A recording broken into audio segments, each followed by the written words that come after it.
So what we're going to do right now is we're going to go ahead and look at determining the sustainable customer acquisition costs. Well, I need to pull up the tracking sheet, Sean. If you can pull up the tracking sheet for PMH. And just so we're clear, I work with 160 clients, and some of those clients are partner clients. So just so you understand how I'm motivated, maybe I'm a sick freak, but I like win-win relationships. That's my thing. So I like to do a win and a win, where my client wins, I win. It's great. So Randy, if you met Randy, he pays me a 2.5% commission, which is cool because if you sell $700,000 of stuff and you get a 2.5% commission, if you're good with math, that's a good day, good week. So if you look at his tracking sheet and you look at his numbers, he's doing great. I'm doing great. It's a win-win. That's what the word shalom means, win-win. So whether you work with me or you go work with someone else, you just want to have a win-win relationship. And Randy has given me permission to share his numbers with you because he was once stuck. And he was the guy sitting over here yesterday with the pergola, stuff. And he was stuck. And he really, when you're stuck and you're working your hardest, it can be frustrating. So he's like, please share because it helps encourage other people. So I'll be bringing up Randy probably throughout the day. But let's look at his tracking sheet and let's kind of zoom in a little bit. Can everyone see those numbers? Is there anybody who can't see the numbers? Kind of wave at me if you can't see the numbers. Anybody can't see the numbers? We good? Bueller, good. Okay, so let's look at this again here. So this week, the past week that's already happened, Steve, he did $378,360.87. So Sean, let's do a calculator. Let's take that number times 0.025 because I want to know how much money I'm going to make. Right? But he should also know what he's going to make, right? So you see on the tracking sheet where it says profit, do you see the profit number? Do you guys see that number there? So that's what he should be paying himself for the week. Now, this is the teaching moment number 1 of the morning. You need to pay yourself first. Ooh, that's good. Profit first. Don't feel bad about paying yourself. Write yourself a paycheck. Know how much money you make. However you want to process that information, because what Stairs does is he'll be working with a great client who will not pay themselves first. It's very rare that we have people like Steve who will say, Clay, you know what I did today? And I say, what, Steve? He says, I bought this watch. Usually I have clients that go, I don't have any money at all for a watch because I've been paying every vendor, everybody else. And I don't have any money left. Where Steve, you're kind of a sick freak. You choose to pay yourself first. So let's get into the principle. I'm going to start with Steve. Steve, why do you not feel bad about paying yourself first? It's my money.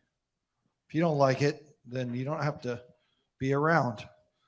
And a lot of them aren't. There it is. So, yeah. And sometimes I don't have money for watches too because I just bought a watch. So you don't have to wait a couple weeks. But he's one of the most unapologetic clients I've ever had about paying himself. So you see here on this tracking sheet where it says total profit. Everybody see this row D? On your tracking sheet, you need to have that as an item and you need to pay yourself first. Okay? We on the same page? Stairs, you see a lot of entrepreneurs that go, yeah, I'll do that. And then in the meeting, we make a column that says pay yourself first, and they don't pay themselves first. What is happening?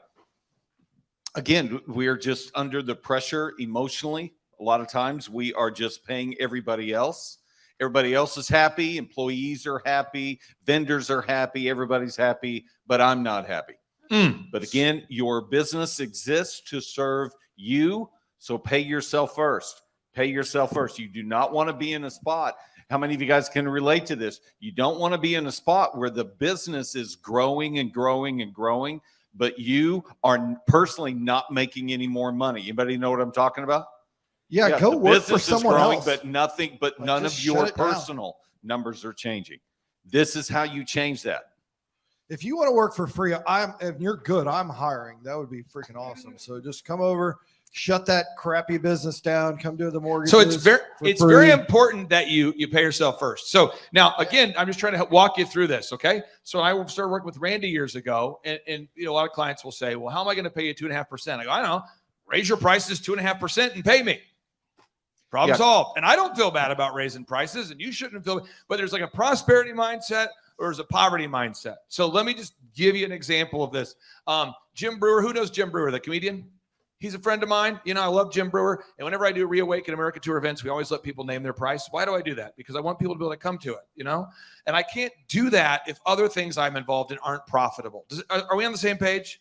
So I can be, you know, generous and let somebody come to a conference or a concert for $22 for a 2-day weekend, and they get to see Eric Trump and Cash Patel and great people because the other companies are prosperous. But if your business itself isn't prosperous, that's a bad look.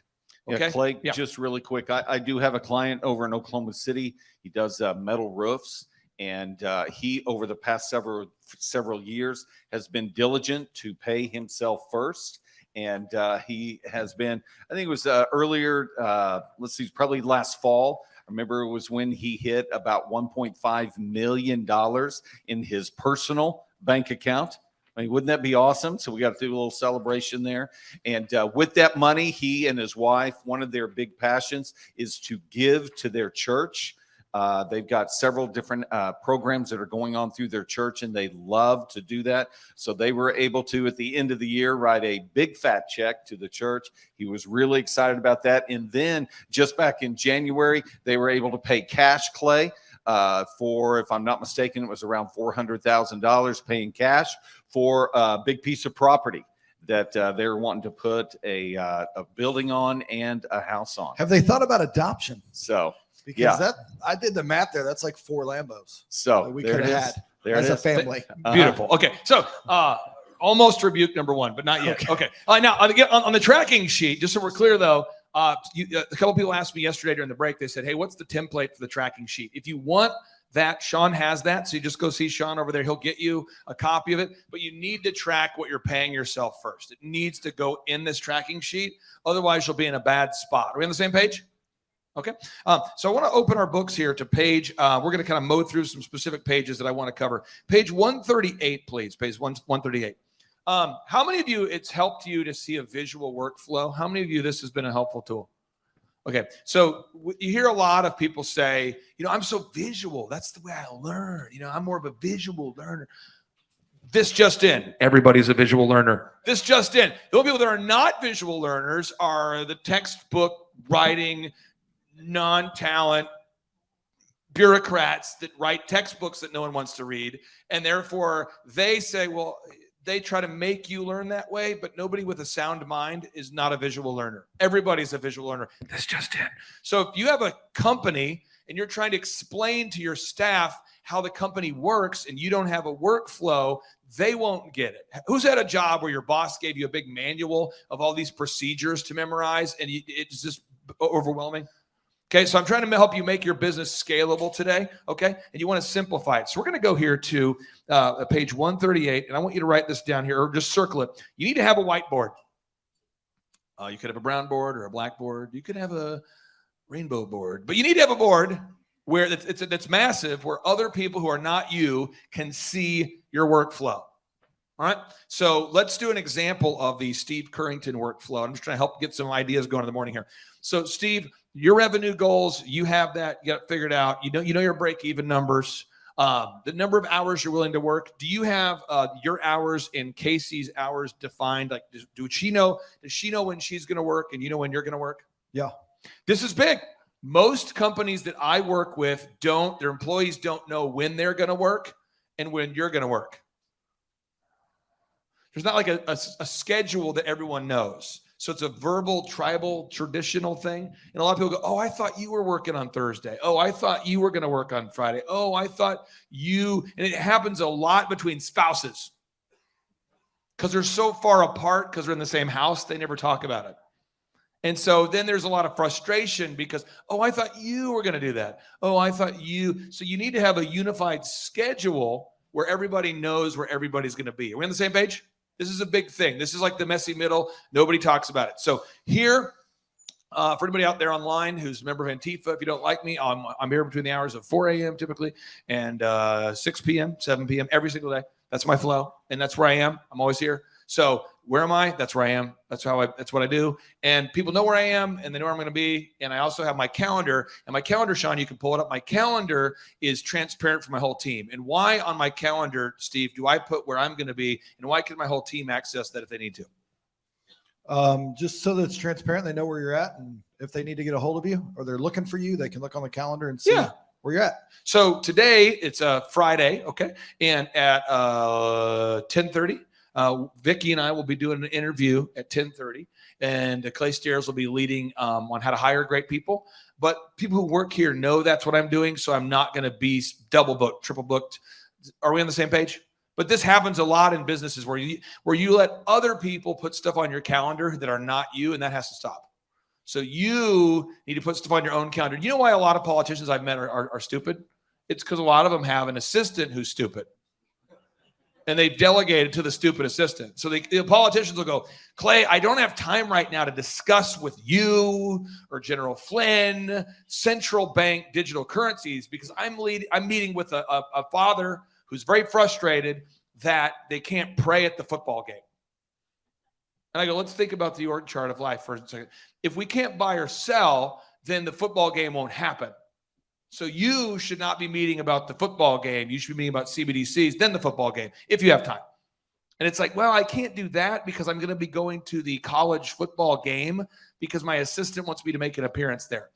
Yet again, Mr. Politician, you need to command your schedule. So if you're today and you find your schedule's filled with stuff that you don't want, that's a problem. In my office, if anybody wants to meet with me and the answer is no, who's out of town? Hey, Sarah, who's out of town? Who's out of town if someone wants to meet me? Devin, who's out of town? Yes. Carl. So if you're a vendor, you want to meet with me, you're going to get, Carl's out of town. And the vendor's like, who? They go, I don't know, he's out of town. And then it just leaves in confusion and no one meets me. It's awesome. That's great. I'm with the chamber. I'd like to meet Mr. Clark. Yeah, Carl's out of town. Who's Carl? I don't know. He's in charge, I guess, but he's not here. And then that's the guy confused, like, I don't even know. But I'm done. Because no one's going to book stuff for me. You know what I mean? No one's going to book stuff for me. So that's just how that process works. We on the same page? It's very important that you own your schedule. Are we on the same page? Are we on the same page? Now, the meeting, other messy middle stuff. People want to take a 1 hour meeting and make it take 1 hour and 3 minutes. Stop doing that. So the meeting is an hour, so be done in an hour. But a lot of times you're in your office and you have a great schedule, but there's somebody who likes to go 3 minutes over, and then what happens? What happens, Steve? You have to tell them to shut up. Yeah. And then they get mad. Yeah, so I've given you exit phrases to help you that are true. 1, burning fire, gotta go. What's the burning fire? You're honoring your schedule, gotta go. Burning fire, gotta go. Use that phrase, write it down, keep it. Burning fire, gotta go.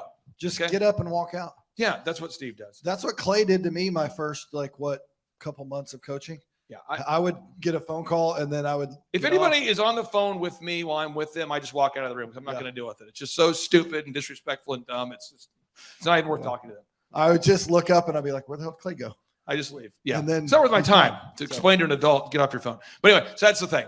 Okay, so you just got to have a thing where your meetings are an hour, make them an hour. Okay, are we on the same page?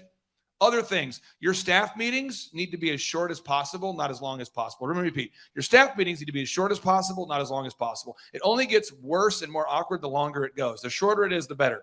So let me walk you through how to lead a staff meeting, okay? And Steve, will you take notes on the board here just so we're on the same page? Here we go. So the staff meeting, we'll just kind of write it somewhere here. There's only 5 steps to the perfect staff meeting. There's a book called Traction where he breaks it down into more stuff.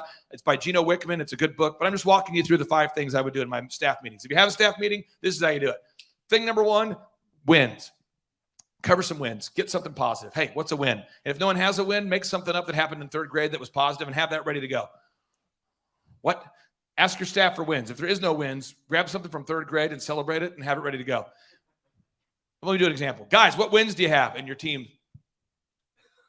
Because that's called Monday, because most people don't want to work. For me, Monday's fun day because I want to work. Most people don't want to work, so it's like, oh, crap, it happened again. So, guys, what wins? And if no one has a win, have a win ready to go.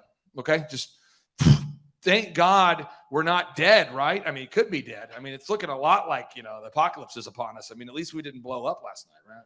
Think about that. Guys, there's people starving right now in China, and we're not. Good win. Okay, nothing. We got to have some kind of win, okay? Next thing you want to do is you want to go over your numbers.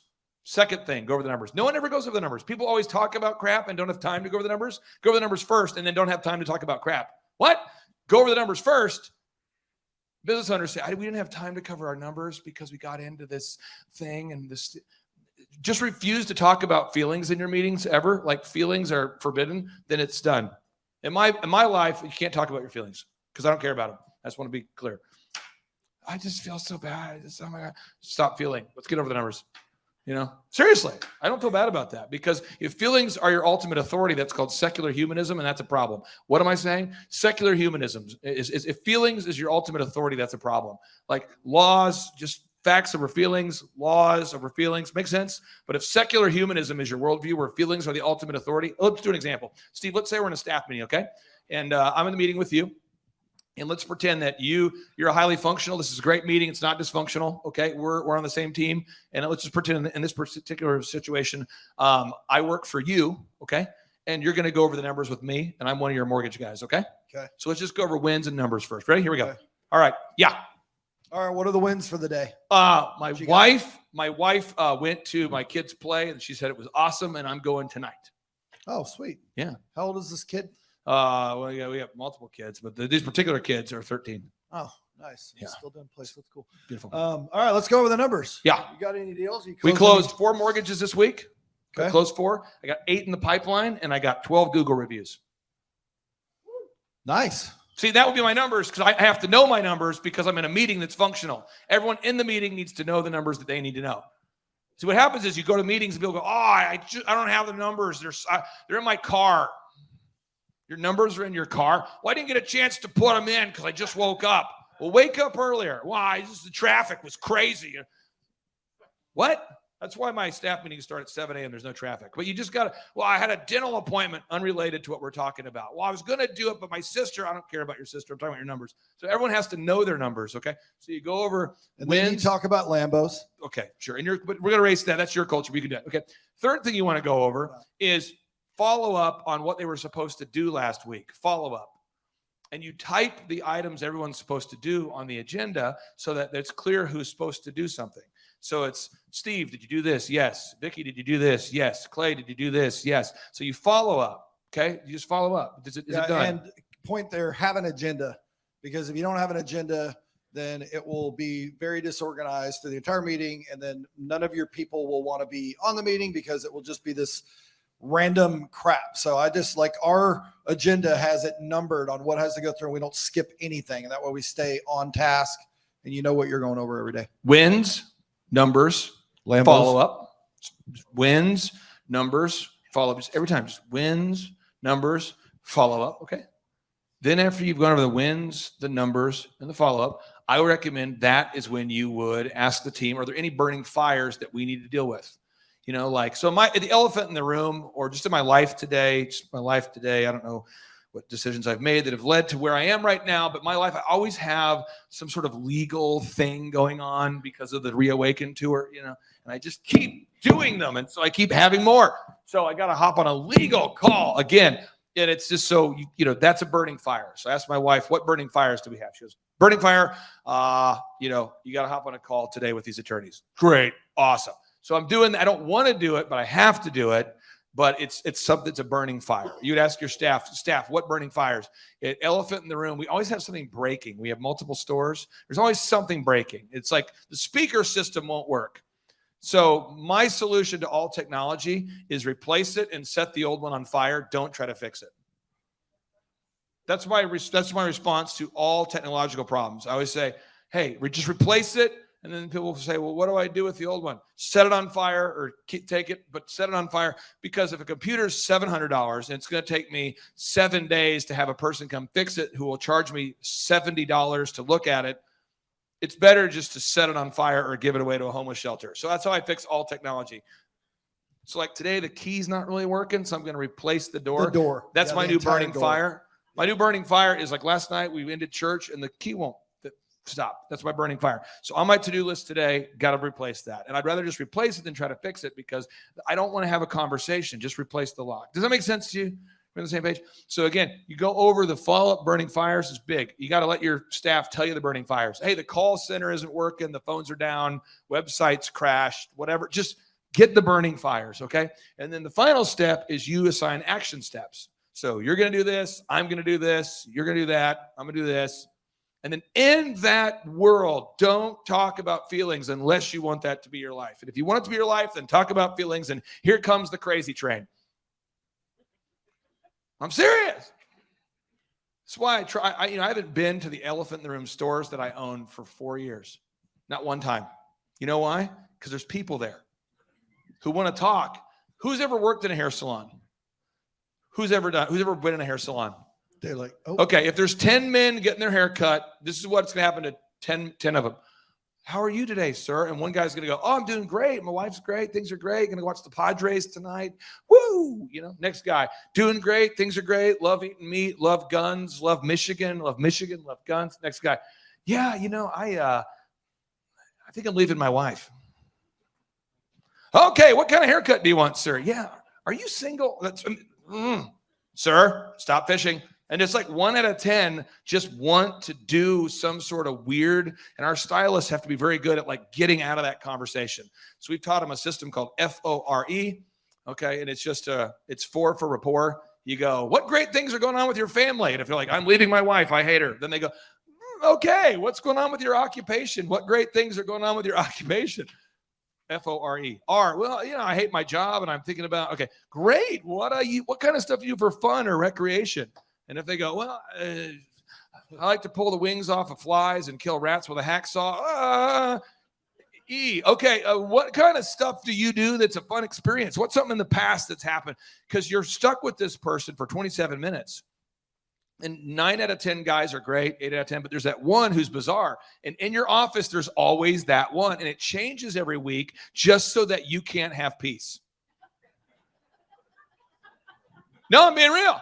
That's why I don't ask people, how are you? Because I'm just like, what's up? Because if someone says, I'm doing good, but, my wife and I got in a fight last night. And I'm going, okay, because I don't know how to respond to that. Do I take your side? Do I take your wife's side? All right, move on. I think wedding DJing prepared me for those moments. It's just say she sounds stupid. But Steve, right there, Steve, can we not get stuck there? You've seen it in meetings. Can meetings not spend 45 minutes there? Yeah. It can, yeah. And then everybody leaves unmotivated because they had to hear about Sad Sack and his wife. So. And then there's usually 4 or 5 personalities in every meeting. And I just want to walk you through the dynamics of this, okay? I'm just trying to help you have functional meetings. These are things they don't teach anywhere, but you need to know this, okay? Jesus, we know about Jesus. How many apostles followed Jesus? 13. Stop it. 12? 12? That's a first rebuke. Well, it's a baker's dozen. Okay, so 12.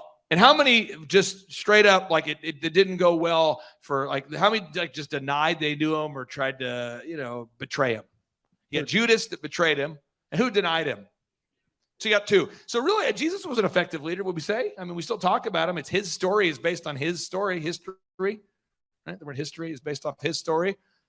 Okay, so the idea, but still 2 out of 12, it didn't go well with. It's arguable, right? And then Matthew was sort of an interesting cat. He was a former tax collector, so no one liked him. Paul showed up late to the party and then wrote the whole book. Paul's like, I'm new here, and I'm going to write the whole thing now. Thank you. I mean, he wrote, 13 books of the Bible? The other guy's like, how come I only get a book? This sucks. Jesus, And then they argued, like, which one of us is the greatest? And Jesus is like, what? You guys are all morons. Which one of us is the greatest? You know what I mean? It's just jackassery. Okay. So in your office, it's not going to change. So I would recommend you never have more than 12 people in an office meeting ever. I would just never have more than 12 or it gets weird. And then only have people in the meeting that need to be in the meeting. Don't bring in a bunch of people so it's like a Wu-Tang Clan concert. Sean, can you pull up a Wu-Tang Clan live? Find some version. But who knows about the Wu-Tang Clan? The Wu-Tang Clan, this is how it went. They used to go, the Method Man was good. He was good. ODB was good. And then they go, let's give as many people that we know a mic. So the Wu-Tang Clan concert, you'd have like 47 guys up on the stage with mics. Sean, you'll find one. So, but that's the problem is you don't know, who is this guy? And it's usually a guy they just met, but they want to give him a mic. Who's been to a rap concert? Snoop Dogg. You've seen this. Yeah. There's like 45 guys on the stage going, put your hands in the air. Yeah. Put your hands in. And people are like, I don't know, who is this guy? Is this guy? Is this guy? No, we just found this guy, Everyone gets a rap name. But anyway, the point is a lot of meetings are that way. It's like they bring a lot of people in and there's like an entourage and it wastes a lot of time. Are we on the same page? So only bring the people that need to be in the meeting. And nothing sucks more than being in the meeting that you don't need to be in. You know, so just think about these dynamics, okay? And then in the meeting, there's 3 or 4 personalities that'll be in the meeting, and I'm just helping you lead a meeting. There'll be a personality that doesn't want to be in the meeting and yawns a lot. Oh. And if it was legal, I would slap them. But it's not. So what I typically do is I'll say stuff like, hey, go notify your face that you don't hate life, or go drink a Red Bull, or have a 9-volt, or drink some pre-workout, or let me kick in the crotch. Whatever needs to happen for you to stop that, because I don't want to be real. Can't handle it. Fix the face. Stop. Whatever that is that's causing that. Turn the frown upside down. Smile for a while. Come on. You know, who's been in a meeting where that happens? You show up in a meeting. I slap my son all the time at church. And it's hilarious because Pastor Jackson watches it, because Aubrey will sometimes go, you know, and it's like, what? I want him to have fear of my slappage. Okay. Duck that thing. You gotta be looking. That's how church should be if your kids are yawning. Okay. But it's really important. There's no yawners. Second thing is you have the guy who knows nothing but likes to talk about things. So they'll go, well, you know, Steve, I'm sure you've never seen this, Steve. Well, Steve, the reason why I didn't get, you know, a lot of, you know, closed loans is I'm focused more on quality, you know, than quantity. And I just was curious, do you care more about quality or quantity? I mean, what really matters to you, Steve? You talk too much. Who's been in a meeting where that person showed up? Yeah. Now, as far as metrics, are you talking about sales or closed deals? I'm talking about the number of people that signed up for a personal training membership. Well, there's a lot of people that are what I call pre-closed. These are ones that are on the way. Shut the hell up and answer the question. Hey, do you know these people? Double-minded. They talk in circles. Yeah. Hey, how many sales did you have this week? Well, now it's all tough. I keep those in my van primarily. I need to go to the van and look at it. And have you seen this person? Okay. The next one is the good branding, bad person. It's a squirrel. A squirrel is a rat with better branding. Think about it. A squirrel is a rat with better branding. There's someone who dresses nice, who's handsome. She's pretty. He's handsome. He's pretty. She's right. There's like a pretty people. They're very nice people. I know, but they do nothing.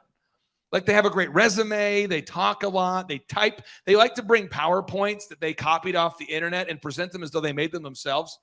They pretend like they read books. Well, Ray Dalio's newest book, he talks about the 6 phases of an economy. And what I was looking at was, so you didn't get any reviews. You're right. But how many of you know these people? Yeah. And then the guy who gets everything done, or the person who does, usually is the person who speaks the least in your meeting. Think about it. The one who gets the most done speaks the least. The one who just gets it done. So what happens is, if you're not careful, you give all your time to the idiots. And then, so just be careful in your meetings. Let's review real quick. Go over the wins, go over your numbers, follow up On Lambos? burning fires, action items. We on the same page? Okay. And you want to have a whiteboard, because the whiteboard allows you to think where other people know where they fit in the organization. Charles, you had a question. I would have a weekly meeting with your whole staff one time, and I would have a daily huddle with every department, because people can't handle weekly action items. So let me give you an example. We have multiple people in our office that do a phenomenal job, and I do not have to follow up every day, but I do. But I don't need to, because they're always on it. But then there's certain people that always have a story about why they're not on it, and you have to follow up every day, because if not, it'll drift. You know? So you just got to follow up. Daily huddle every day, because otherwise things won't get done. All right. Next is you want to have create the linear workflow on the whiteboard if you can. Everybody, including yourself, needs to know your workflow. So let's go back to the workflow for a second. It's called your biggest limiting factor. So Steve, if you had to look at this whiteboard right now, thinking about your company, which is very successful, what do you think is the biggest limiting factor right now? Our biggest limiting factor is that you can control. Oh, that I can control. Yeah. The weather. I don't really focus on limiting things, so I think that's an excuse. Okay. What I would just say, I'll just give you an example. I'll pick on my own businesses for a second. Okay. The biggest limiting factor that I have right now with home flipping is that I personally want to do all the design because I like it. It's fun. So if I wanted to do more flipping, I would need to have more design. Because what you do is, if you want to flip a house, this is how you do it, by the way. Don't go to the real estate seminars. This is how you do it, by the way. Don't go to them. Just here to save yourself the fee. You get pre-qualified for the amount of money you need. You're done. You don't need to get qualified. You're pre-qualified. You keep that with you at all times, okay? Then what you do is you drive through neighborhoods on a Sunday after church or during the week, and you look for nice neighborhoods with tall grass. Can someone please explain to me, Stairs, why do you want to look for tall grass in nice neighborhoods? That means somebody's not taking care of their property, and that means they've got other issues going on, and which could be an emotional seller. And then the neighbors hate them. There you go. And then you go into that home. You go into the home, and you look, and you go, what is wrong with this place? And you look, and usually what happens is people, there's delayed maintenance for about a decade. And so you go, okay, let's just make it relevant. So let's put a stainless steel fridge instead of the old school one. Let's put all new paint, all new carpet. Let's put granite countertops instead of, whatever they had before. And you just go in and then you make it open. People like open spaces, and houses that were built 15 years ago, it's more closed. So you knock out the wall dividing the kitchen and the living room, and boom, it's more open. And then people want curb appeal. So you go in and put like a pergola outside or some sort of nice decorative thing. And you can make money that way. But like, if I wanted to scale that, I would definitely need more people that could design it and think about these things. But I'm aware of the biggest limiting factor. So you want to be in your business aware of the biggest limiting factor. For the Reawaken America Tour, the biggest limiting factor is a lot of Americans do not know what is going on. I would say almost all. So you're being banned by what is considered mainstream. So as an example, if you even watch videos on Rumble, there's a certain percentage of the population that thinks you have to be an extreme person to even go to rumble.com. So it's like, well, how come it's not on Facebook, Mom? And you're like, well, because Facebook is controlled by Mark Zuckerberg, well, how come it's not on YouTube, Mom? Well, you see, YouTube is a CCP communication device. Well, how come it's not on, so there's like, how do you get outside of that world? So what I have found is by inviting the mainstream media to our events and allowing them to write hit pieces on me, that's the most effective way to reach everybody else, because people are like, wow, you've got a lot of hit pieces written about you. I'm curious, what is it? So we were at the event in Pennsylvania. I asked people in the line, how did you hear about us? And over a third of the people said the hit pieces are how they heard about the event. They go, because I looked at the lineup and you had like almost a dozen speakers that happened to not be white on the first day. And I thought, well, how could it be a racist white supremacist event if your keynote speaker happens to not be white and the pastor of the church that you work with isn't white? I don't know. It doesn't make sense. So I just thought I would show up. But that's the most effective way. But I found that most conservatives on our tour are reluctant to do interviews with the mainstream media because they turn into hit pieces. So I'm like, I'm going to become the king of the hit pieces. And that's how, but you need to know your biggest limiting factor. You need to be aware of that, okay? Next thing on your workflow, this is page 138. And if you're watching it online, you can download it by going to thrivetimeshow.com/millionaire, thrivetimeshow.com/millionaire. And let's define the word millionaire. A millionaire, in my opinion, is where you have over $1 million of liquid assets available at all times. You can define a millionaire as someone who makes $1 million a year, whatever criteria that is. Okay, think about it. Like point 3. Put your goals on your whiteboard. It's so important that you have your goals on the whiteboard. Currington. Yeah. Why is it important for the people who work with you to know the goals? Because people need to know where you're going. Right. And why you're doing it. So if anybody here were to work here, and I'll pick on you, Charles. So Charles, if you said, you know what, the whole fitness thing, it's been too profitable, too successful. Amber and I are making too much money, and I'm just tired of the success. I just want to go into a humbler existence where my name isn't on the sign, because it's co-law fitness, so it's kind of hard to hide. So if you came and worked here, I would say to you, okay, you're going to start off on the search engine team. You're going to get really good at that. If you're good at that, then you get promoted to the sales team. If you're really good at that, you get to be a consultant. And if you're a consultant, you can take on as many clients as you want, but I don't ever want to have to cover for your lack of follow-up that doesn't coincide with your ambition. So if you're like, I want to work with 40 clients, but you only have the motivation to actually do the right work for 15 of them, I don't want to be that guy. So So for a guy like Andrew, if he wants more clients than someone else, then so what's my income potential? What's the goal? You can take on as many clients as you want, but you have to be able to follow up and be responsive. And I don't ever want a client to tell me that your personal life got in the way of you following up with them. So a guy like you could come in, and we had a guy, a lady actually, a lady years ago, who worked here, who had done just that. She went from a business where her name was on it and came and worked here. And she went from starting here writing search engine to making almost $150,000 a year. And she did it in like 3 months. And she worked here for years, and it was a great fit. But she said, well, what's the growth potential? I'm like, well, I have no plans of building a bigger building. I have no plans of hosting more conferences. I have no plans of taking on more clients. But if you want to, then you can do that. But then it's clear.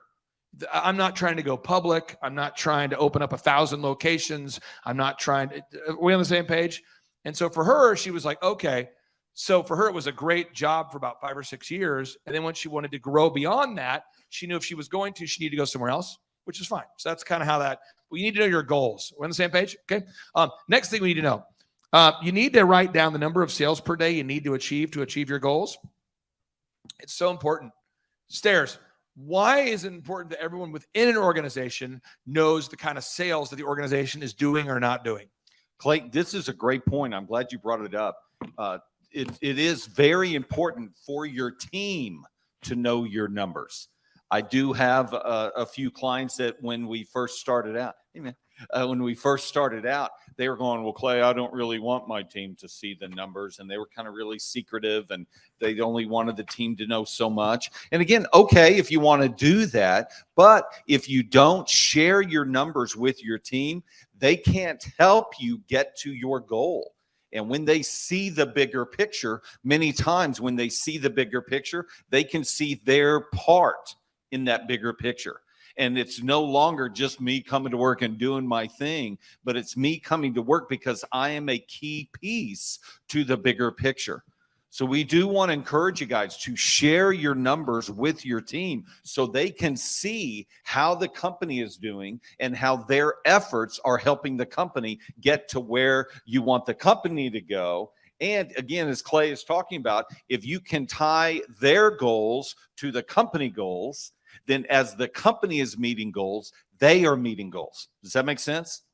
But if they don't know where the company is, if they don't know these numbers, you're just hoping that they are really excited every day to come to work because they love to work for you. Because there's no bigger picture that they see other than this is my job. Is that fair enough? My team knew that my goal was to own a Lambo. So I told them when I got my Lambo, I came in, I said, look, if you work real hard, put all your time in, next year, I'll get another one. And that's a really good way to keep them motivated. There's the motivator. And the reason why I have Steve up here, I'll bring up other people as well, is that Steve. Balance? No, it's okay. Steve is 100% Steve. And I think it's interesting to meet different personalities and go, oh, okay, that's how they're applying those principles. But if you go to page 152, I'm going to say live streaming. You don't need to read all of page 152 and 153. I'm just going to have you circle super move number 1. It says here, put your company's mission and vision statement in writing. I'm not going to dwell on that. What I am going to dwell on is that everybody should know what your company does and what your values are, however you want to do that. So, in my office, if you walk in, most people, this is what they do. It's funny to watch the delivery people deliver stuff. Like UPS or FedEx or different, they'll go, what is this place? Is this Thirsty Thursdays? Is this the new bar? Is this where, is this, because it's like, is it a bar? Is it a skating rink? Is it a scene from Top Gun? What is happening here? And I'm always adding to it, but I put things on the walls that I believe. And therefore, if you're sitting around for any amount of time at all, you go, I'm out, hard pass, or that makes sense, or I wonder what that means. So I put, thoughts on the walls that are intentionally polarizing to repel idiots. Yeah, we'll be talking about this when I do our hiring and firing stuff, finding the right people. We'll be talking about a lot of stuff that you're seeing here. and I'm going to speak in generalities, so I'll get myself in a lot of trouble here. But we had a reporter who called me, and he goes, "Hey, I want you to know I've been doing some research, and a lot of your family doesn't like you very much." I'm like, "Okay, fair." He acted like it was going to hurt me or like I cared. I don't care. He's like, "But I mean, there's a lot of it don't like you," and I'm like, "Well, yeah, I'm sure because they're lazy." You know, and he's like, "What?" I go, "Well, you see, I grew up in the same family as I grew up poor. A lot of people grew up poor. It just, I have a thing I do and a system I do and a process I do. And if they, so they might think it's mean. So I'm the guy at Thanksgiving who's like, well, got to go to bed. It's 9 o'clock because I go to bed at 9 every day, or I'm the guy who's like, well, got to go. Why do I have to go? Because it's 9 o'clock. And they go, what? Didn't you say that yesterday? Yeah, I do it every day.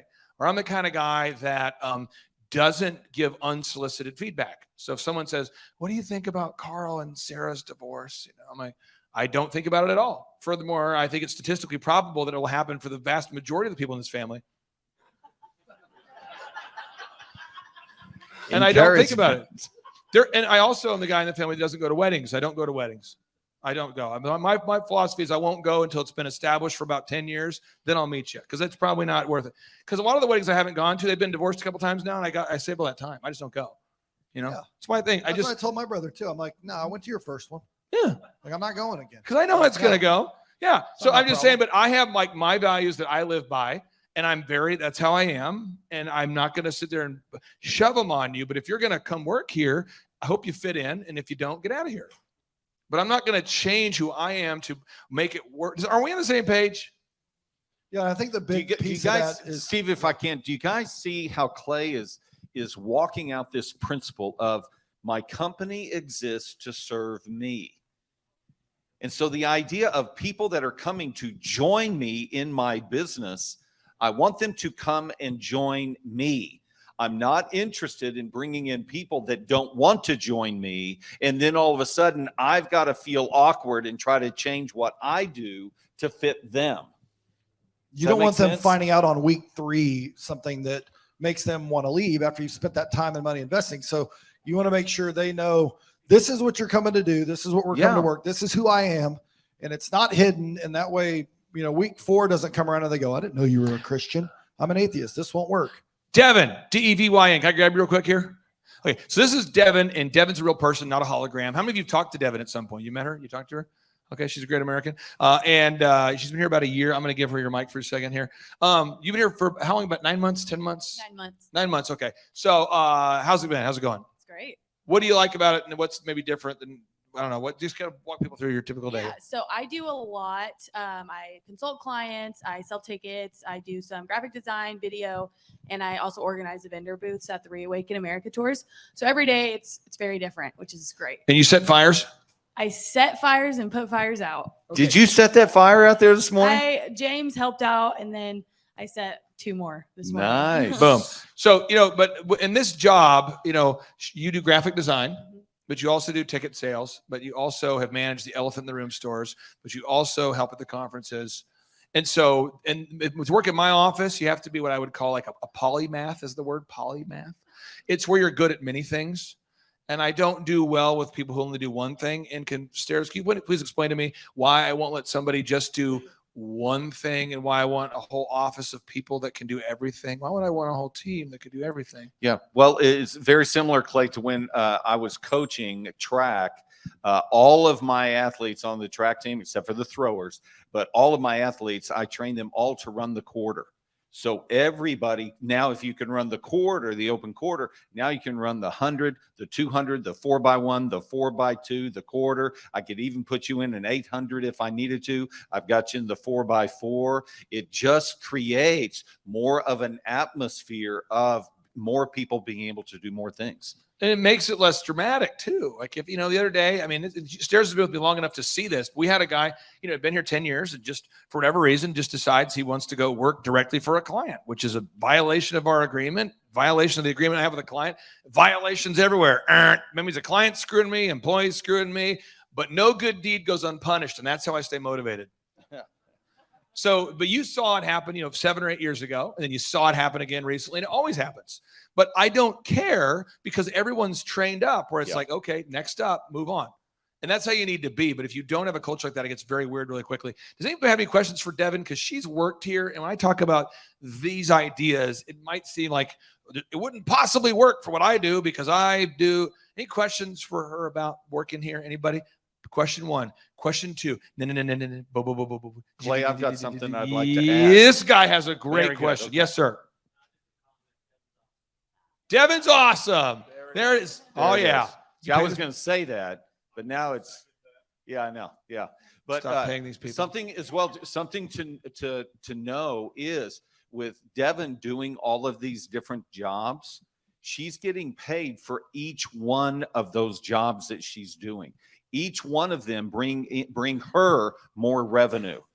Does that make sense? We do a merit-based pay. So the more activity you can do, the more you can get paid.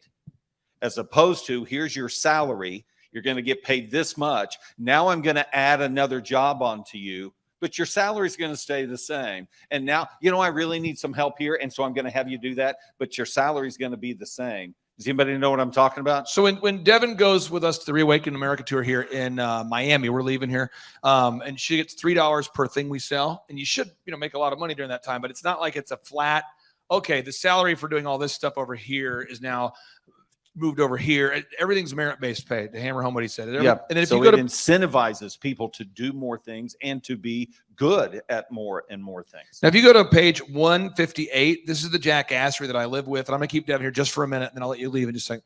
Page 158, these are the top 10 most memorable false claims that employees have told me since I started writing this book that I had to go, that's profound. It's going down in this book. So 1 is employees said the grandmother had accidentally poisoned him with ham.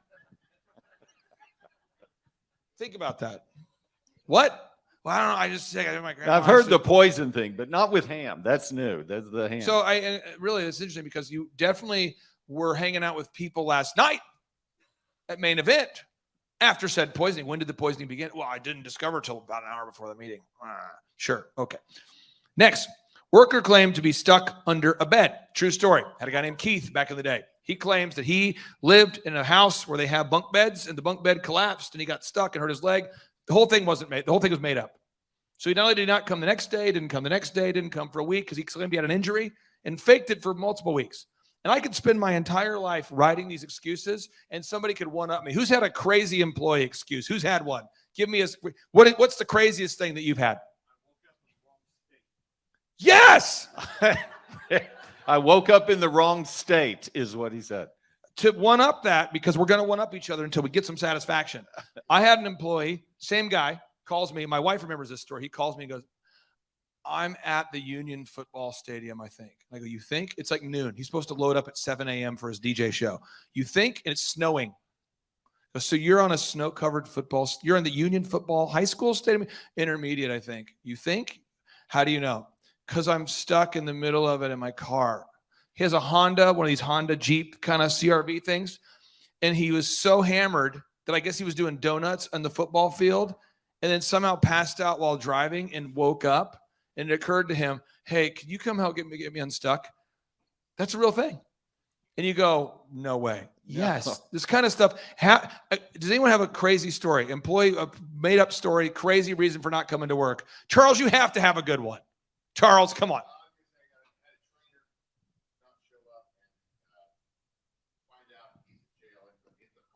Yeah.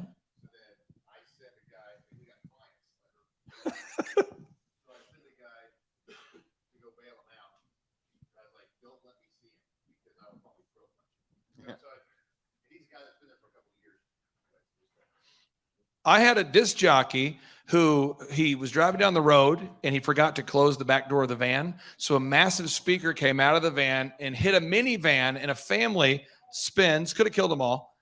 And he spent the night trying to hide from police.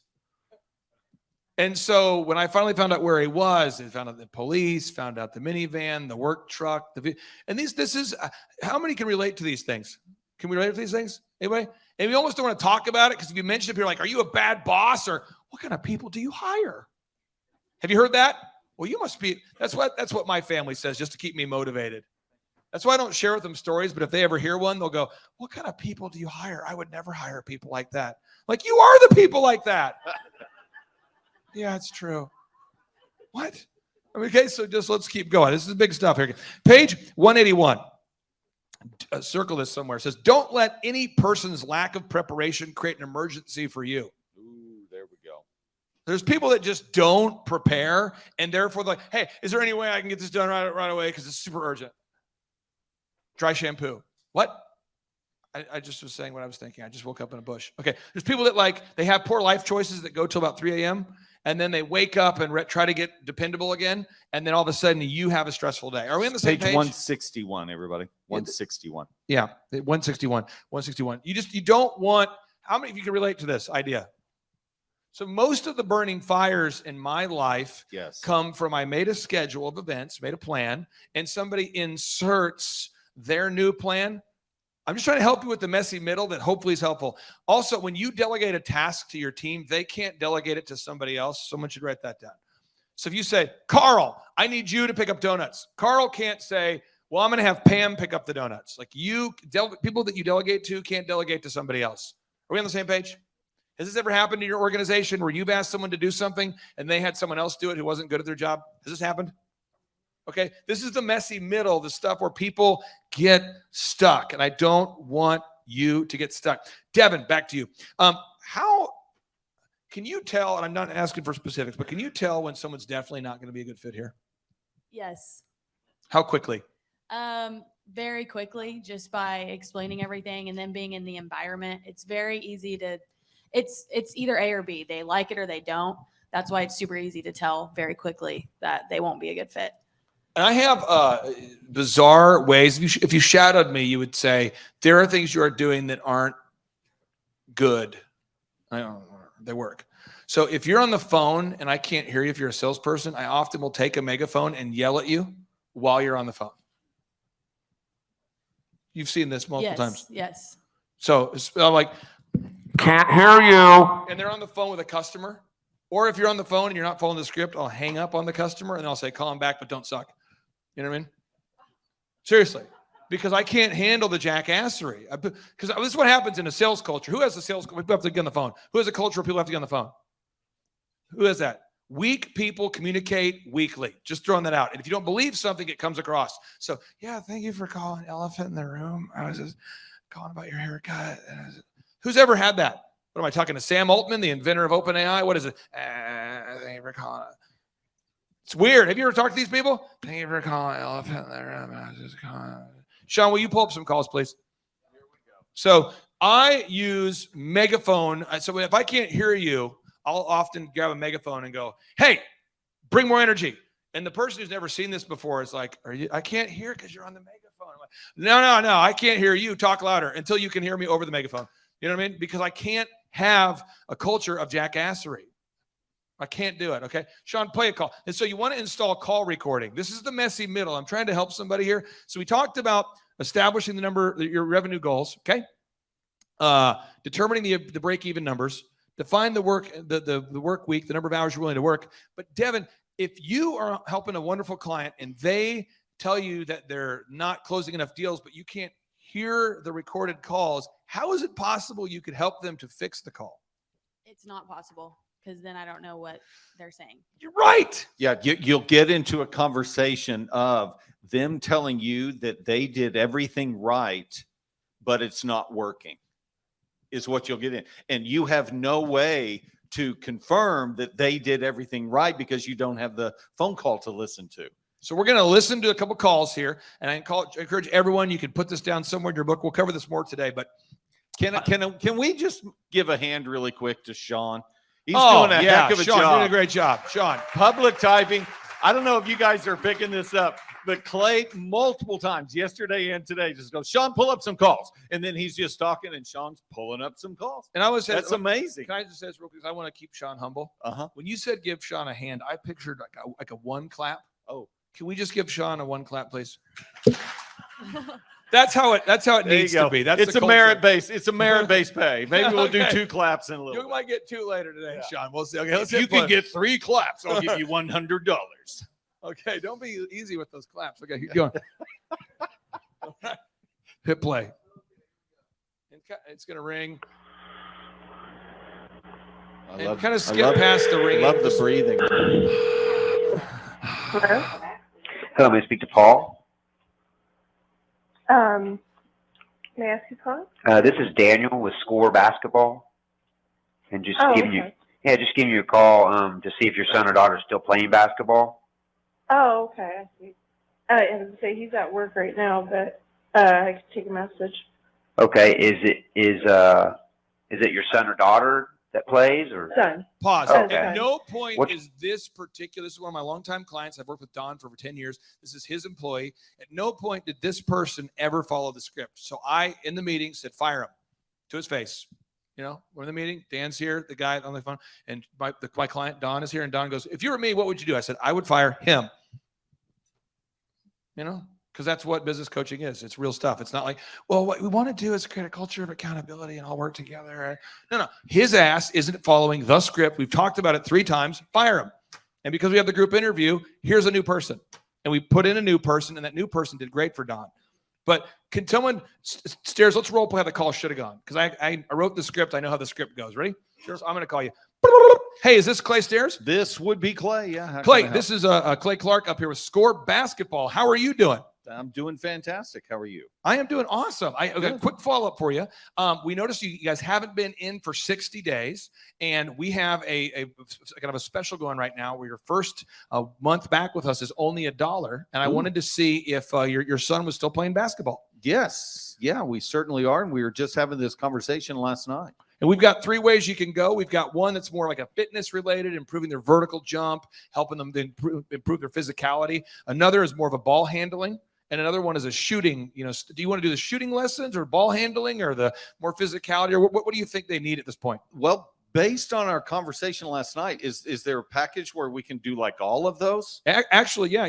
There's the way it works at Score is you have a package, so you pay a flat fee per month, and you get unlimited. You know, Yeah. And so it's $1 for your first month. So when you show up, you can kind of pick the lessons that are best for you. Wow. Yeah, this is really something because we literally were just And talking that's how about it should this last go. night. And if you follow the script, it's like 90% conversion rate because you're calling somebody who was happy to be there. They went to a basketball camp. They had a good time. And you're following up with them to offer them a free month or a month for $1. But this guy was like over 50.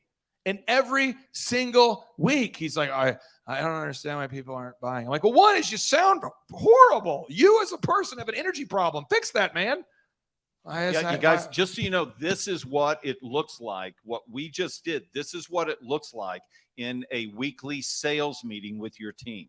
You're listening to the phone calls and you're making corrections. We've got the call that we're listening to on one screen. On another screen, we have the script, or everybody has the script in front of them. We do it as a team every single Tuesday at 7 a.m. And that way you can make corrections right there along the way. And really, I remember when Clay first had me starting to do these calls and doing and coaching people with calls, I was going, oh my gosh, what's the magic? How do I teach people to do the perfect phone call? And really, what I found almost 100% of the time, and those of you that have done this with your clients know what I'm talking about. Really, it's going to be one or two things. They don't have energy, or they're not following the script. There it is. And we have a good they call. don't have energy, or they're not following the script. That really is the main thing you're going to deal with every single time. Now, just so you know that it's called the dynamic range or but anyway, so let me be clear. There was a guy named JT who used to work in the office. Now he works out of Nashville and he still helps us on the tour. JT used to sell between 25 and 35 tickets every single day. And the person next to him would sell 2. Devin, how is it possible for one person where you can name your price to attend an event? One guy could book 35 tickets every day like clockwork, and the person next to him could book 2. How is that possible? One is energy level. JT has great energy. You got to be loud, high energy. And then he's making calls nonstop, hanging up, calling the next person, hanging up, calling the next person. That other person next to him that's only selling 2 doesn't have high energy and is probably pretending to make calls, just not making calls. Pretending to make calls? You're suggesting Is that a people deal? would do that? I'm not suggesting it, but that's probably I'm not what's going suggesting it. on. I'm Are saying you it. saying that that's happened? I don't know, but it's like, It could happen because if it's name your price, there's just absolutely no way you can't sell tickets. That's unbelievable. Okay, so let's go ahead and play on a good call. Let's play a good call, Sean. Here you Feeling the flow. Working it. This is Dylan. Hey, this is Liz with Elephant in the Room Men's Grooming Lounge, and I have gotten your inquiry for a $1 haircut. I was just reaching out to see if this was your first time in with us. This is my first time. This would be my first time getting a haircut with you guys, yes. Awesome. How did you originally hear about us? I think I got a bad haircut or something, and then I just buzzed my head, and then one of my buddies was like, just go to Elephant in the Room. Your first one's $1. And I was like, hey. Yeah, awesome. Even if it's chopped Pause. up, at least it's And I'll make you listen to it. But anyway, she does a great job following the script. So it's a very positive relationship. She does a good job. I can say positive things like good job. You followed the script, good energy, great.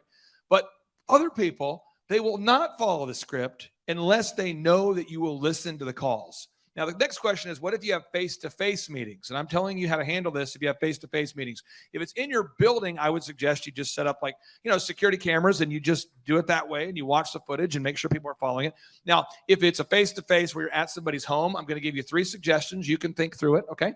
One is I used to work with a contractor back in the day and an insurance guy back in the day. And their whole thing was, hey, Ms. Smith, Mr. Smith, because I want to make sure that I never misquote you on your insurance rate or ever write down any information wrong.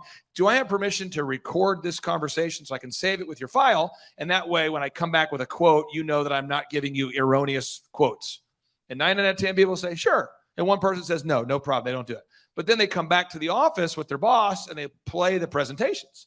And the insurance agent goes, I love that you showed up, but at no point did you follow the script. And he's like, that's true. But again, you have to have that follow-up layer or it just doesn't get done. Okay, are we on the same page? It's very important to do this. It's very important. Very important. It's very important. If you have a construction crew, why do you want to put a GPS on the bottom of the vehicle and tell all the guys, hey, if you drive a work truck, we put a GPS on the car that tells you how fast you're driving and where you went. Why would you want to do that, Stairs? Yeah, because you want to know where that truck is. Yeah, and Aaron's got a fun story on that one. Now, I'm going to pass the mic to Aaron. Thank you, Dad. Let's hear for Devin. Yeah, Devin. That was more than one clap.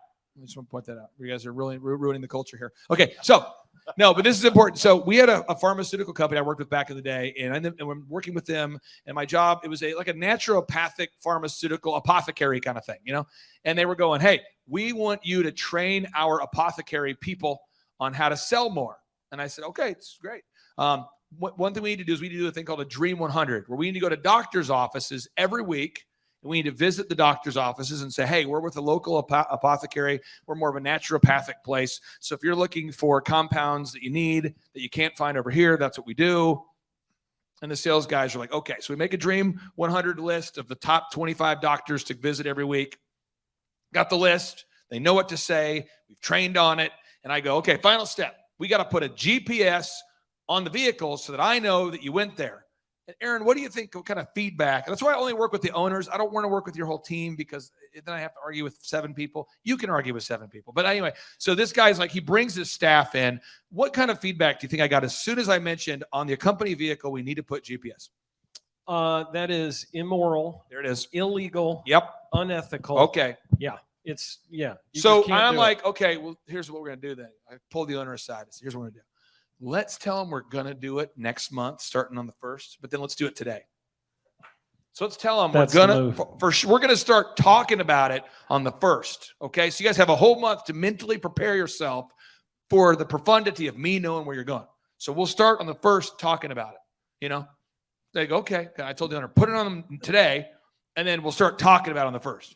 So we have our meeting, and I said, hey, how many of the sales guys do you think go to strip clubs per day as a percentage? The owner's like, none of my guys, they're all these are good people. I'm like, well, they all went together. All the vehicles together arrive around 10, and they stay till what appears to be 2 at the strip club. That's the main problem you have is there's less doctors at the strip club. And so I'm not really sure where they're going, but there's less. And then the other guy's going home. And I'm not sure if there's doctors at his house, and maybe that. So in the next meeting, I'm going to ask questions. They're going to be, do I have permission to ask? He goes, yeah, sure. So guys, We are a top level sales team. And I know that you know, and we all know that you guys are the kinds of guys that when we start tracking, we're going to know that you go to doctor's offices only because we don't go to strip clubs. Just boom, like right at it. And they're like, yeah, we don't go to strip clubs because we're top notch. That's right. And we never go home. We go to work. We never would go home, would we? Never driving 40 miles outside of our work area to drive home. That's not what we do because we're a culture of accountability. Like, oh my God. Next week, it's incredible. Sales began happening. You got to have accountability. Now, Aaron, you manage a team you build homes. How many homes are you guys going to build this year at shawhomes.com? Somewhere around 480. 480 houses. Yeah. A lot of 2x4s. A lot of hammers. A lot of hammers. A lot of nail guns. Oh yeah. Compressors. Air All compressors. that stuff. Yeah. Lots of it. It's beautiful. A No. lot of shingles. Whole bunch of shingles. Yeah. Okay. Yeah. So Many now, tons. And those shingles could walk off a job site. The Lots of plywood could materials disappear. Try to walk off the job. Plywood. The price of plywood's gone up. They yeah. could disappear. It's really interesting when you put trackers in those things too. And I remember we That's talked, exciting. and I'll let you tell the story. You and I talked, Yeah. and I said, hey, we need to track what's happening. Yeah. And this is the problem with him. He believes that humans are good. I really do. I think people. And are I good believe that people. humans are rotten. Clay and I had a very strong debate early on when he started coaching me, where I'm like, God, you just think people are horrible, don't Oh, you? yeah. You are so negative. Like, people have good hearts, Clay. You don't understand. And he's like, this is going to be our relationship from now on. I'm going to try to convince you that people are terrible and they're always going to screw you. And you're going to read me scriptures out of the Bible. That's going to be our relationship. And that really has been ever since. It is. So you started using the GPS and the call recording. What did you find?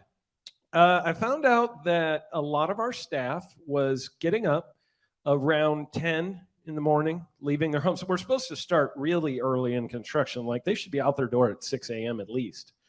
They'd show up around 10 o'clock at the bar, any restaurant or bar that was open, and they would stay there for most of the day. And our rule is they have to go at, guys are managing between 10 and like 40 homes, and one guy overseeing between 10 and 40 homes. Our rule is every room of every home every day. Well, it's pretty hard to do that when you spend 6 of your 8 hours at the bar. And really, when you get to the homes afterwards, you're probably a risk at getting an injury because you're so drunk by the time you get there driving our company Now, I don't want vehicle. anybody streaming online to think that I hate white people. But Caucasians have a problem. And it's this thing right now where you have Caucasians in construction. It's a rough go because the Caucasians are like, I have carpal tunnel, Aaron. And it's with the hammer, I can't do it because I got a lower back. I have a sciatic. It's what you call a pinched nerve. And then meanwhile, people that are not white are like, I don't really know what that is, but I just finished building that house. But the white guys, everyone has a new medical thing. They're like, with my gluten intolerance, I'm having a problem with sunlight right now. It's a condition, and I'm exfoliating. Can I bring my emotional support dog to the job site? Can I bring a? That's actually happened before. We've had that. And this is a real thing. This is not an anti-white thing. It just happens to be something that only white people are doing. It's like, hey, can I get a rubber mat that I could bring to the work site so I can stand on it because my knees? And like, Brotown, we want you to have sore knees. That's how we know you're working. Well, my hands, I'm getting calluses. Yeah, because you're not gay. What? Yeah, it's a sign. Hey, some of our other very interesting things that happened was in our model homes, we turned on cameras. And of course, it was all about illegal, immoral, unethical. Everybody said that to me. And then I've got this guy who was actually studying to be a pastor who had been a long-time salesperson of mine. And the day we put in the cameras, he was the one saying, that's got to be illegal. And he comes to me and he goes, can I be honest with you? And I'm thinking, aren't you studying to be a pastor? Is this like you haven't been honest for the last couple of years? Now you're going to be honest, but moving forward. Like, that was my thought, but I was like, of course you can. And he says, well, my wife, she's a stay-at-home mom. Well, here's the thing. I need to leave. She gets really overwhelmed, and I need to leave about 1:30 to go and start picking the kids up from school. And it takes me till about 3:30. Monday through Friday. And I'm like, dude, we're open from noon till 6. You're going to be gone from 1:30 to 3:30 going to pick up your kids because your wife, who's a stay-at-home mom, who's supposed to be taking care of the kids, is too stressed out to do it. And he's like, well, yeah, I've been doing that for a while, but now that you have the cameras, I just thought you should know. I thought I should put you in the know. There you go. I was like, oh, thank you for being so considerate to put me in the know. So honest. And then he goes, and by the way, if you see me go into the file cabinet and pull out a bunch of free weights, he's like, I really have this workout program that I need to get in. And with the kids and everything at home in the evenings, I don't have time to do it. So from like 3:30 until about 5, I have this workout routine I go through in the model home. And I don't want you to be surprised when you see that. And I'm like, so you're saying we open from noon to 6, but from 1:30 till 5, you're busy? And he's like, well, when you say it like that, it sounds really bad. And I was like, wow. Yeah. It's a real thing. That's a real thing. So I just want to encourage you guys, again, if you have a team of people, it's like laugh or cry. But, once you have a culture of accountability, it's fine.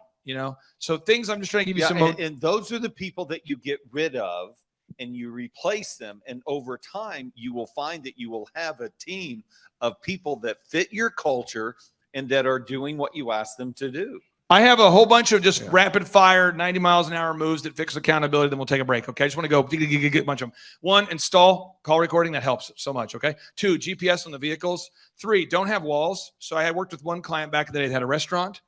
And true story, if you look at Sean's office there, Sean's office is right behind you. That's where Clay and Sean hang out there. And you see it's a room, but it's like open. So, there's no way to like hide in said room, this particular restaurant, what they did is they took down the drywall and they replaced it with glass. So when you're a waiter or waitress, you can see the cooks cooking food and the customers can see the cooks cooking food. So it's very transparent. So the gossip that the cooks aren't doing anything back there, that went away. And the gossip of the waiters aren't doing anything, that went away. And it's just by getting rid of the walls, because people used to hide behind the walls and do nothing but eat breadsticks. Does that make sense?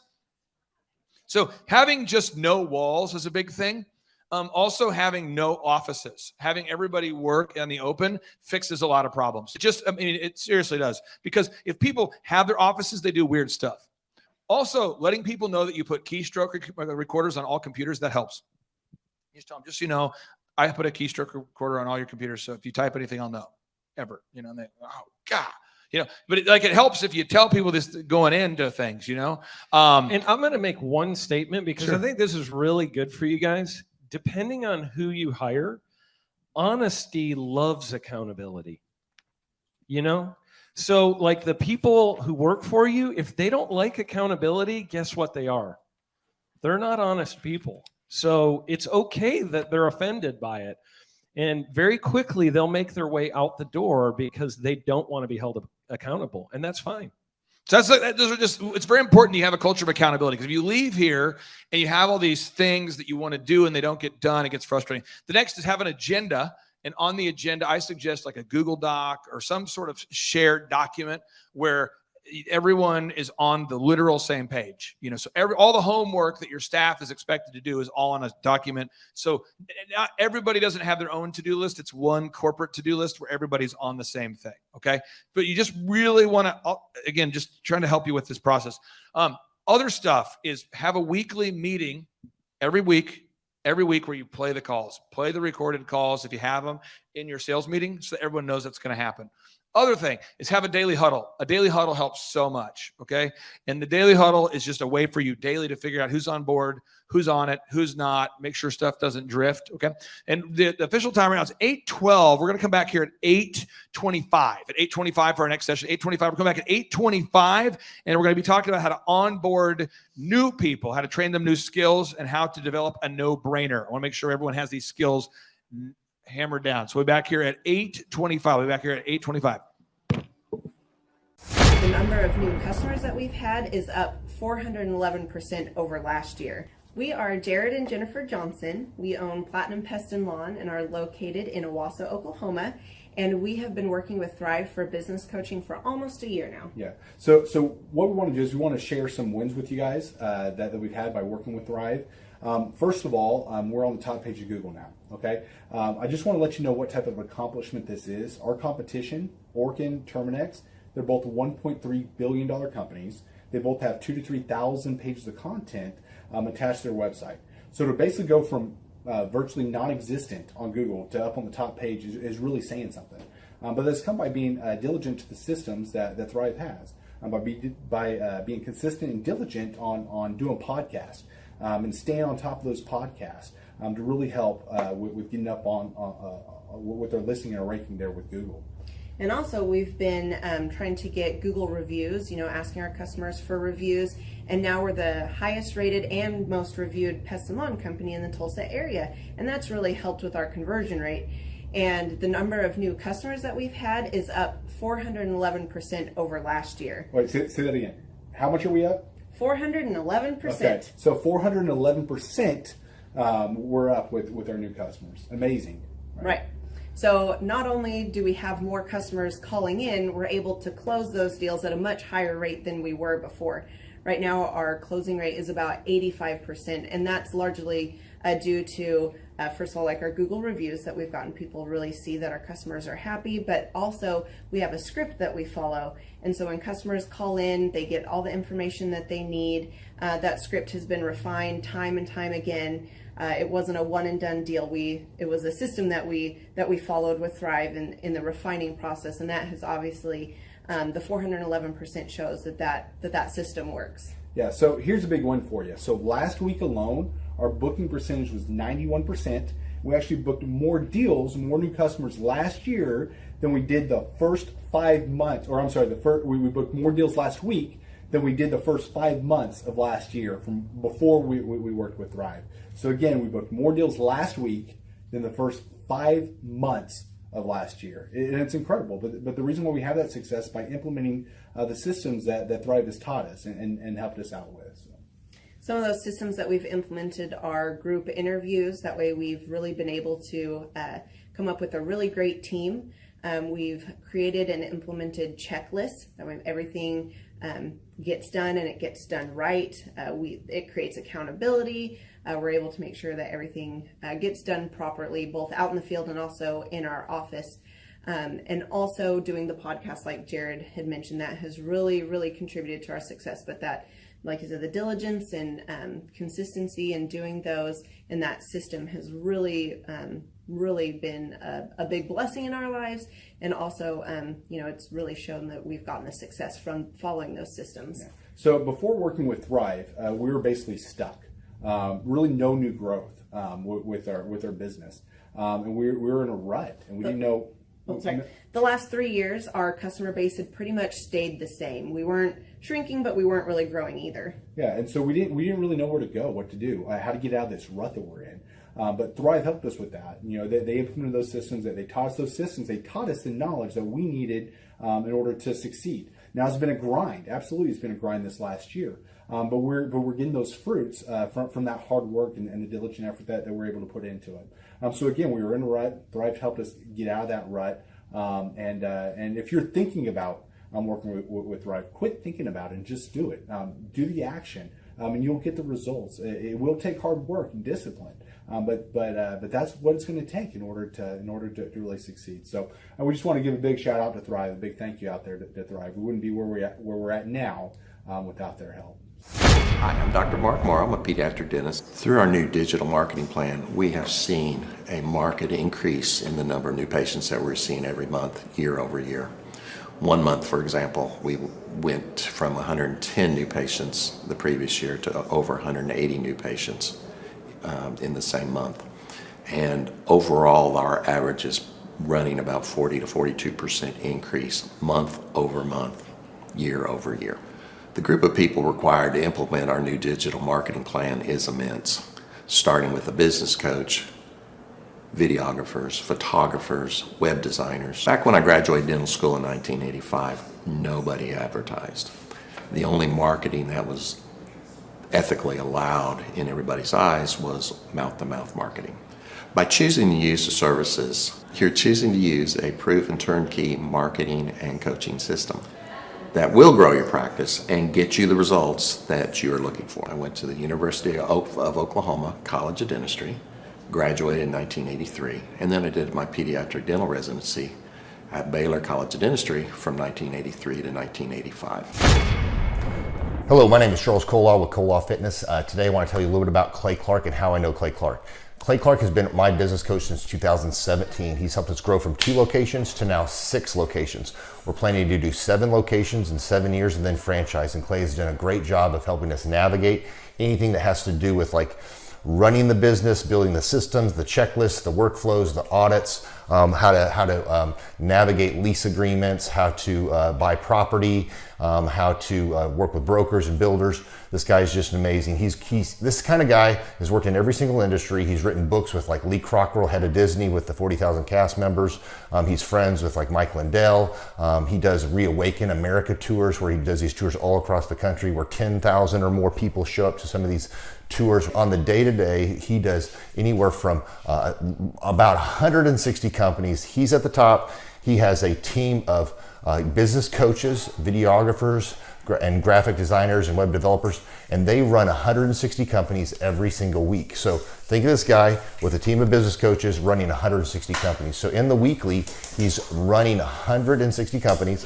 Every 6 to 8 weeks, he's doing Reawaken America tours. Every 6 to 8 weeks, he's also doing business conferences where 200 people show up, and he teaches people a 13-step proven system that he's done and worked with billionaires, helping them grow their companies. I've seen guys from startups go from startup to being multimillionaires, teaching people how to get time freedom and financial freedom through the system.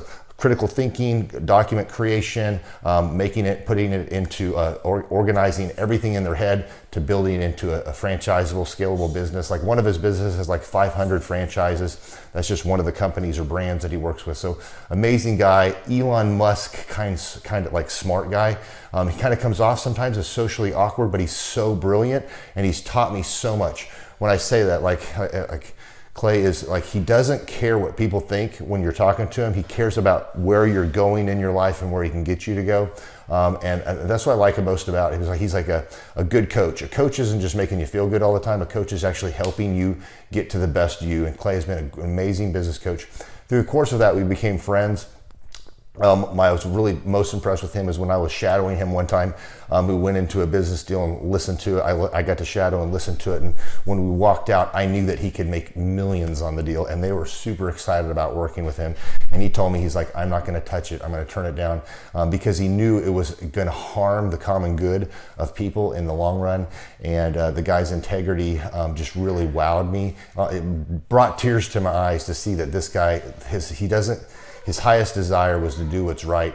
And anyways, just an amazing man. So anyways, impacted me a lot. He's helped navigate anytime I've got nervous or worried about how to run the company or, navigating competition and an economy that's like, I remember we got closed down for 3 months. He helped us navigate on how to stay open, how to get back open, how to just survive through all the COVID shutdowns, lockdowns, because our clubs were all closed for. I'm Rachel with Tip Top Canine, and we just want to give a huge thank you to Clay and Vanessa Clark. Hey guys, I'm Ryan with Tip Top Canine. Just want to say a big thank you to Thrive 15. Thank you to Make Your Life Epic. We love you guys, we appreciate you, and really just appreciate how far you've taken us. This is our old house, right? This is where we used to live a few years ago. This is our old neighborhood. As you can see, it's nice, right? So this is my old van and our old school marketing, and this is our old team. And by team, I mean it's me and another guy. This is our new house with our new neighborhood. This is our new van with our new marketing, and this is our new team. We went from 4 to 14, and I took this beautiful photo.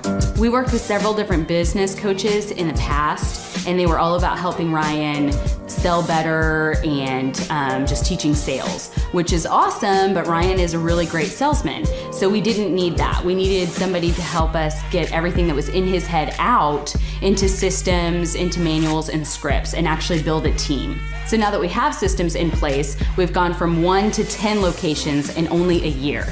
In October 2016, we grossed $13 grand for the whole month.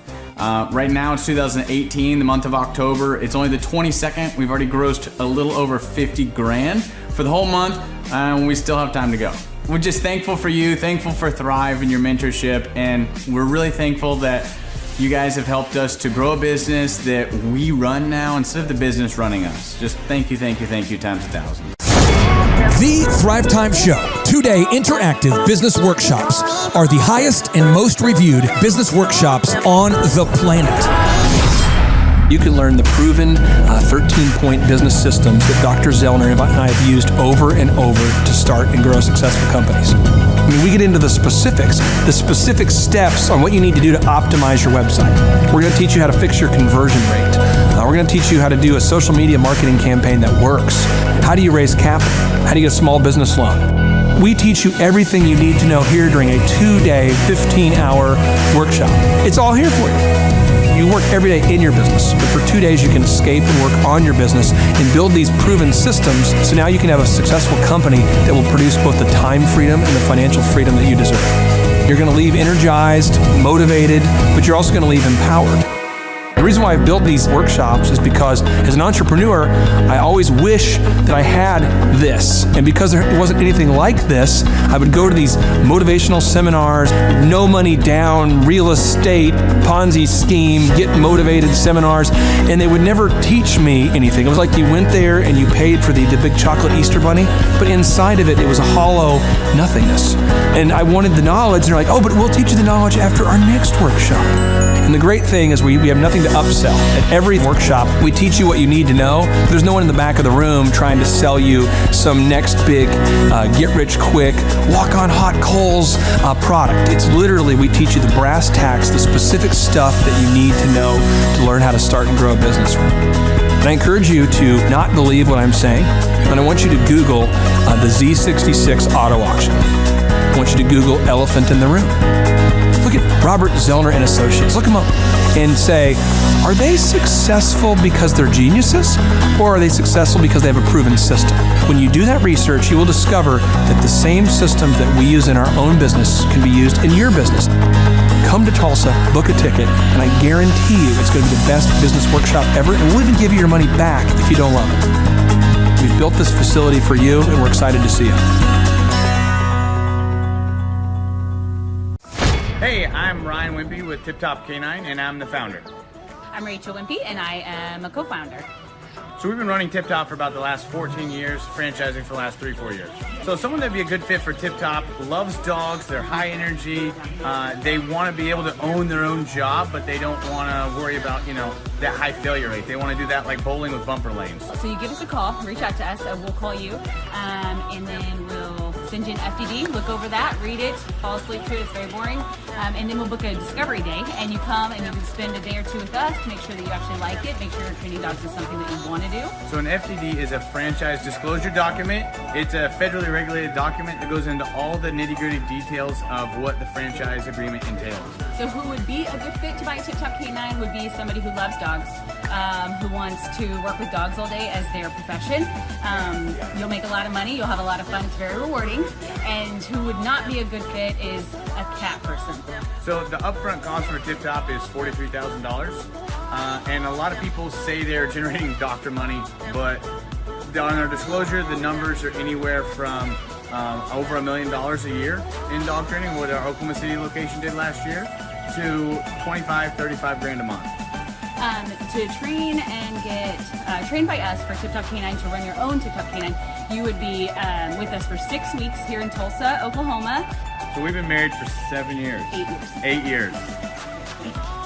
So if you're watching this video, you're like, hey, maybe I want to be a dog trainer. Hey, that one sounds super amazing. Go to our website, tiptopcanine.com, click on the yellow franchising tab, fill out the form, and Rachel and I will give you a call. Our Oklahoma City location last year, they did over $1 million. He's been running that shop for 3 years. Before, he was a youth pastor with 0 sales experience, 0 dog training experience before he ever met with us. So just call us, come spend a day with us, spend a couple days with us, make sure you like training dogs, and own your own business. Well, the biggest reason to buy a Tip Top Canine is so you own your own job and you own your own future, and you don't hate your life. You get an enjoyable job that brings a lot of income but is really rewarding.